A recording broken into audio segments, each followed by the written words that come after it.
Okay, तो सबसे पहले बात करते हैं हम लोग ऑस्टिन थ्योरी के बारे में। तो भाई ऑस्टिन थ्योरी को बेसिकली भाई डब्ल्यूडब्ल्यूई कंपनी से निकाल दिया गया है। बेसिकली भाई पूरा रिपोर्ट है कि डब्ल्यू वाले भाई एक्टिव सुपरस्टार का पूरा लिस्ट निकालती है और उस लिस्ट के अंदर ऑस्टिन थ्योरी का नाम है ही नहीं। अब यहाँ पर एक चीज ये भी बताया जा रहा है कि शायद से ऑस्टिन थ्योरी को कोई गहरा इंजरी हुआ जिसके कारण ऑस्टिन थ्योरी को एक्टिव सुपरस्टार के लिस्ट से निकाल दिया गया। भाई मेरा सवाल ये, अगर ऑस्टिन थ्योरी को सच में अगर इंजरी हुआ है तो डब्ल्यू वाले खुद से इस बात को आकर ट्विटर के ऊपर कंफर्म करती ना। दूसरा चीज है कि भाई ऑस्टिन थ्योरी रिसेंट टाइम में कोई मेजर मैच नहीं रिसल्ट किए हैं, तो भाई इनको इंजरी हुआ कहाँ से? भैया समझ लो गेम भाई, मतलब मुझे इस पॉइंट पर बहुत ज्यादा बुरा लग रहा है। ऑस्टिन थ्योरी डब्ल्यूडब्ल्यूई कंपनी का फ्यूचर होने वाला था और डब्ल्यू वाले ने भाई लिटरली उसको डब्ल्यूडब्ल्यूई कंपनी से निकाल कर बाहर फेंक दिया। जिस तरीके से भाई ब्रॉन स्ट्रोमैन डब्ल्यूडब्ल्यूई कंपनी से निकले, जिस तरीके से भाई कैरियन क्रॉस डब्ल्यूडब्ल्यूई कंपनी से निकला, फाइनली भाई यहाँ पर ऑस्टिन थ्योरी को भी डब्ल्यूडब्ल्यूई कंपनी से निकाला जा चुका है। मुझे नहीं कुछ बोलना भाई इसके बारे में, थोड़ा सा और कंफर्मेशन वाला रिपोर्ट आना बाकी, पर मेरे ख्याल से फाइनल रिपोर्ट यही है। हम लोग स्टोरी लाइन भी देख रहे हैं ना, ऑस्टिन थ्योरी यहाँ कहाँ रहा है, ग्रेसन वॉलर जाकर भाई मतलब न्यू डे के साथ जाकर जुड़ गया। बाकी आप लोग अपना रिएक्शन बताएगा। भाई मैं पर्सनली बहुत ज्यादा इसको लेकर डिसअपॉइंटेड हूँ। बाकी आगे बात करते हैं रोमन रेंज के बारे में। तो भाई रोमन रेंज का ये फोटो बहुत ज्यादा वायरल हो रहा है, जहाँ बताया जरा रोमन रेंज अगला बार जब मंडे नाइट रॉ ऊपर आने वाला वो चप्पल पहनकर आने वाले, क्योंकि ब्रॉन्सन रेड भाई लिटरली उनका दो बार जूता चुरा चुके हैं। मतलब भाई पॉल वन तो अलग ही नशा कर रहे हैं। पॉल वन करेंट में लिटरली भाई मतलब वो ब्रॉन्सन रेड को ट्राइबल थीप करके बुला रहे हैं, ट्राइबल चीप नहीं ट्राइबल थीप, मतलब चोरों को सरदार। साथ ही भाई वो उला फाला माला के सुला फाला का पता नहीं भाई क्या क्या बोल रहे हैं। तो जो भी है भाई मजेदार मतलब स्टोरी लाइन चल रहा है। मैं बस ये रिक्वेस्ट करता हूँ भाई अगला बार प्लीज रोमन रेंज का जूता छोड़ देना भाई, मतलब हर बार तुम जूता ही चुरा लेते हो मार के। आगे बात करते हैं रेसलमेनिया 2027 के बारे में। तो भाई बेसिकली ये बताया जाए कि रेसलमेनिया 2027 आपको शायद से सऊदी के अंदर आपको देखने को मिल सकता है। आपको पता है भाई डब्ल्यूडब्ल्यूई कंपनी वो कंपनी जो कि भाई पैसा कमाने के लिए मुंह फाड़े हुए रहती है। मैं आपको आगे पूरा लिस्ट भी दिखाने वाला, सारा कुछ मैं आपको आज की वीडियो के अंदर बताने वाला। तो बेसिकली भाई सऊदी के बड़े बड़े जो लोग हैं उन्होंने इस बात को कंफर्म किया कि रेसलमेनिया 2027 डब्ल्यूडब्ल्यूई वाली सऊदी के अंदर करवाने वाली है। और बेसिकली बात देखो भाई, सऊदी अभी करंट में जो कंट्री है ना, सऊदी कंट्री के अंदर पैसा बहुत ज्यादा है, पर सऊदी को पता है भाई वो मतलब टूरिज्म को ही बढ़ाएगी तभी पूरा दुनिया उनके पास आएगा। तो अभी सऊदी वाले भाई अंधा पैसा किसी को भी देने के लिए तैयार हैं। अपने घर डब्ल्यूडब्ल्यूई का पूरा भाई वो शोरूम बना दिए, उसको क्या कहा जाता है म्यूजियम जैसा बना दिए। करंट में रेसलमेनिया करवा रहे हैं, समर स्लैम मतलब सऊदी वाले भाई हर वो कर्म करवाएंगे। और डब्ल्यूडब्ल्यूई कंपनी के बारे में बात करें तो भाई ये तो बैठा है भाई मतलब मुंह फाड़ के बैठा हुआ है पैसा कमाने के लिए। डब्ल्यूडब्ल्यूई कंपनी को सिर्फ पैसा चाहिए, इनको भाई किसी से कोई घंटा फर्क नहीं पड़ता है। और ये सारा बात मैं हवा में नहीं बोल रहा हूँ, क्योंकि भाई डब्ल्यूडब्ल्यूई वाले अब करंट में ESPN के साथ नया कॉन्ट्रैक्ट साइन कर लिया सिर्फ PPV के लिए। मतलब डब्ल्यूडब्ल्यूई कंपनी के अंदर 2026 के अंदर आपको जितना ही PPV देखने को मिलेगा आपको ESPN के अंदर आपको देखने को मिलेगा, उसके चैनल के ऊपर देखने को मिलेगा। और आपको पता है बेसिकली ESPN वाले भाई $325 मिलियन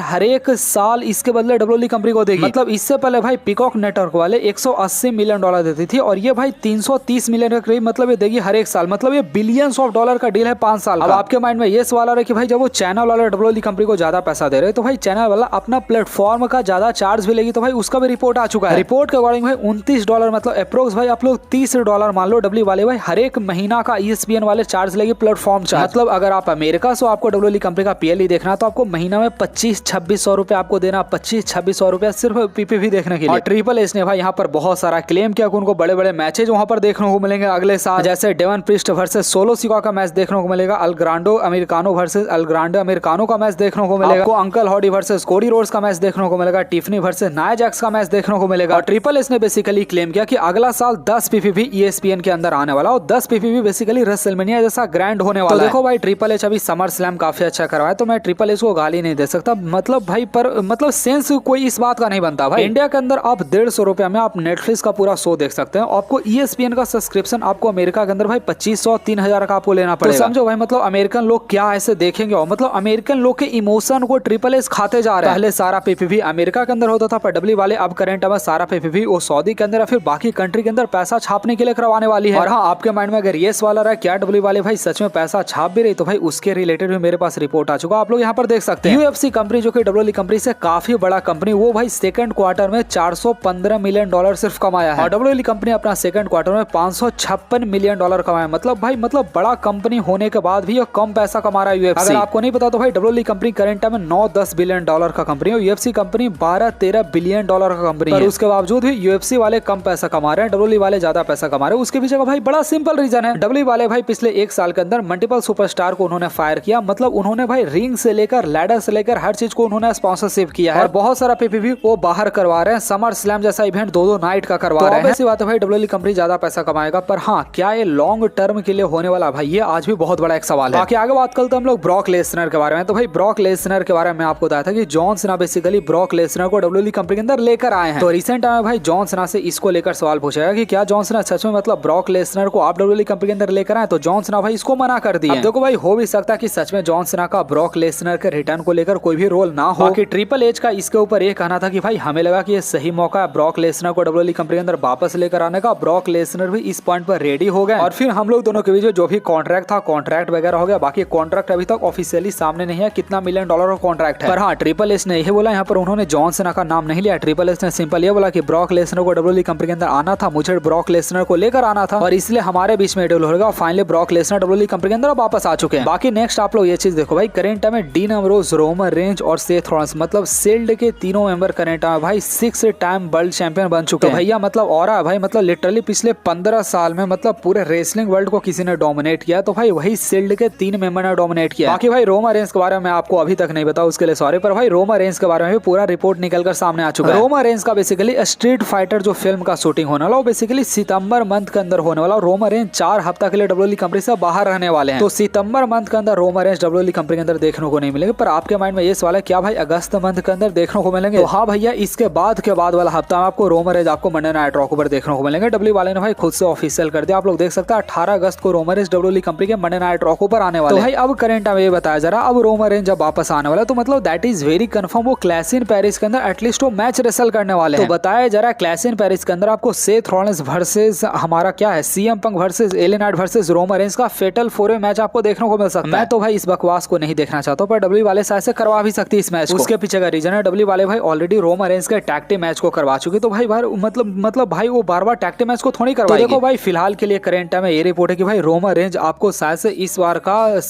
क्लैश इन पेरिस के अंदर आपको देखने को मिल सकते हैं। बाकी आगे बात करते हम लोग एनएक्सटी के बारे में, तो भाई एनएक्सटी का व्यूअरशिप निकलकर सामने आ चुका, आप लोग देख सकते हैं भाई 7,40,000 के करीब निकलकर सामने है, जो कि मेरे ख्याल से भाई बहुत एवरेज सा यहाँ पर व्यूअरशिप है। बाकी आगे बात करते हैं हम लोग पॉल हेमन के बारे में, तो भाई Paul Heyman basically recent time में ब्रॉक लेसनर के बारे में बात किया, ब्रॉक लेसनर के हेटर के बारे में उन्होंने बात किया। सिंपल यही बोलते कि भैया देखो ब्रॉक लेसनर डब्ल्यूडब्ल्यूई कंपनी के अंदर वापस आ चुका, वो इससे बहुत ज्यादा हैप्पी है। ब्रॉक लेसनर फाइनली अपना वापसी कर लिया और जो हेटर है बोलते रहेंगे, जिसको क्रिटिसाइज करना और क्रिटिसाइज करते रहेंगे, तो मैं उसके ऊपर फालतू का ध्यान नहीं देता। बाकी पॉल हेमन भाई रिसेंट टाइम इंटरव्यू के अंदर इस बात को क्लियर कर दिया कि डब्ल्यूडब्ल्यूई कंपनी के अंदर उनका रोल क्या है। उनका बेसिकली भाई बहुत ज्यादा मेजर रोल होता है, जैसे रेसलमेनिया हो गया, समर स्लैम हो गया, जितने ही मेजर पीपीवी होते हैं सब में पॉल हेमन का बहुत ज्यादा वैल्यू होता है, बहुत ज्यादा रोल होता है। भैया पॉल हेमन फाइनली इस बात को रिवील कर दे कि हाँ भैया डब्ल्यूडब्ल्यूई कंपनी के क्रिएटिव टीम में पॉल हेमन जुड़े हुए हैं और क्रिएटिव टीम में पॉल हेमन का बहुत बड़ा रोल होता है। बाकी ऑस्टिन थ्योरी के बारे में आपको क्या बताऊं भाई, मतलब बुरा लगता है भाई डब्ल्यूडब्ल्यूई कंपनी का ऐसा स्टार जो कि डब्ल्यूडब्ल्यूई कंपनी का फ्यूचर होने वाला था, जॉन सीना के साथ मैच रेसल किया, ब्रॉक लेसनर के साथ कई बार फाइट किया, और आप इस तरीके से डब्ल्यूडब्ल्यूई कंपनी के फ्यूचर को सिर्फ इसलिए बर्बाद कर रहे हो, सिर्फ इसलिए क्योंकि ये जो ऑस्टिन थ्योरी था इसको विंस मैकमैन बहुत ज्यादा पसंद करते थे। क्योंकि भाई ऑस्टिन थ्योरी के अंदर मेरे ख्याल से तो कोई कमी नहीं था, आप लोग खुद इस बात को बता सकते हैं भाई ऑस्टिन थ्योरी के अंदर ये कमी था। ऑस्टिन थ्योरी भाई बहुत ज्यादा काबिल सुपरस्टार थे, उन्होंने एक टाइम पर रेसलमेनिया के अंदर जॉन सीना को हराया था, बड़े बड़े सुपरस्टार ब्रॉक लेसनर के साथ उन्होंने रिंग शेयर किया था कई बार। वो भी तो पर्सनली मुझे बुरा लग रहा है भाई ऑस्टिन थ्योरी के बारे में। बाकी मैं समझता हूँ ऑस्टिन थ्योरी बाकी कंपनी के अंदर जाकर स्टार से बन सकते हैं या फिर एडब्ल्यू कंपनी के अंदर। बाकी भाई आज शाम को चैनल के ऊपर अपडेट वीडियो देखने को मिलेगा। बाकी वीडियो को लाइक करके चैनल को सब्सक्राइब कीजिएगा, जिन लोगों को साथ करना है इंस्टाग्राम के ऊपर आ सकते हैं।